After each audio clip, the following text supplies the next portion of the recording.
Welcome back to Decarbonize Debunks the Internet and my latest video correcting Peter Zeihan, the Internet's favorite geopolitical strategist.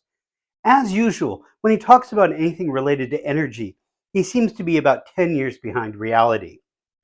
In his latest video, Is Federal Regulation Coming to the Texas Power Grid?, he gets many things right, but misses one critical change that's happened in the energy sector. There are three kind of mega grids in the United States. One that kind of roughly cuts down in front of the Rocky Line, separating east from west, and then something called ERCOT, which is Texas's electricity reliability group, which is basically just Texas. And Texas has its own grid because it has a different philosophy when it comes to regulation from most others, which is a fancy way of saying they like as little as possible. But that doesn't necessarily mean that they have no regulation, and that doesn't necessarily mean their approach is working. So far, so good. For my thoughts about the challenges that Texas faces because of this philosophy, you can check out the first video I made for this channel. There's something called a capacity market in Texas, and regulations that have been around for a while basically dissuade people from adding power to the grid unless that power is going to be used all the time. So there's a little bit of an ideological slant here, the idea being that solar never works at night. So if you can't pass on the cost to the end user because it can only be used half the time, can only pass on part of the cost, then maybe we won't get as much solar. Solar is doing just fine in Texas, especially out west where it's just a brilliant economic model. But this capacity market restriction has also restricted the Texans from building what are called peaker plants. Yes, Texas isn't building peaker plants. You know who else isn't? Everyone. They're a bad solution and a better one exists: grid-scale batteries.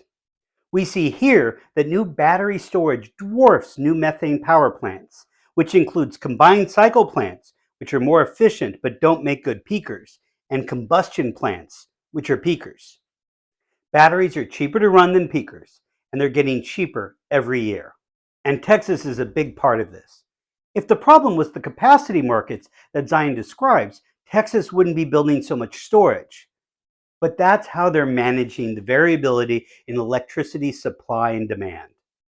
Every day there's a certain pattern where power is in higher or lower demand, and the smart people in the electricity market have figured out a way to ramp up production for those times. As a rule, and it's going to vary location by location, season to season, peak demand tends to be between 6 and 9 p.m. at night when people are coming home and getting dinner and watching TV, and then it tends to drop off a cliff around 10 a.m. It doesn't pick back up until people are waking up around 6 a.m. the next day. Well, in Texas, because of this capacity market thing, they don't build a lot of plants to generate power specifically for those windows. I don't know if Zeihan really thinks the demand drops off a cliff around 10 a.m. Maybe he's out hiking so much that he doesn't work in an office, or is unaware that factories tend to be using a lot of electricity during the day. What he is talking about is the demand minus the production of solar. Solar production picks up in the morning and drops off in the afternoon. This is what's often referred to as the duck curve because it kind of looks like a duck. As you add more solar to the grid, the duck curve becomes more and more a problem.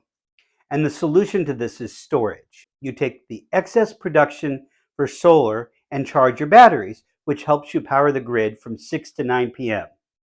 Including wind power, which is plentiful in Texas, helps a lot since it doesn't follow the same daily pattern. And I don't know if you've been to Texas, but it's a hot place. And so when you have peak demand from 6 to 9 p.m., everyone's running their AC full bore, and the peak is much stronger.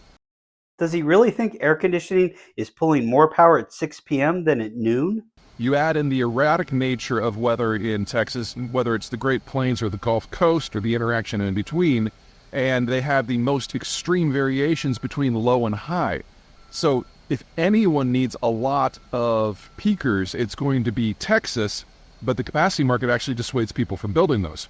He's right about the need, but the peakers are the old solution and no longer make sense. And in Texas, they are building the correct solution: batteries. The Texans will probably be asking the federal government to dissolve the seam that separates ERCOT from the rest of the country in order to import huge amounts of power from neighboring states. And in doing so, they're going to have to subject themselves to at least some degree of regulation from the federal government. Texas created the seam, so if they want it gone, it will be gone.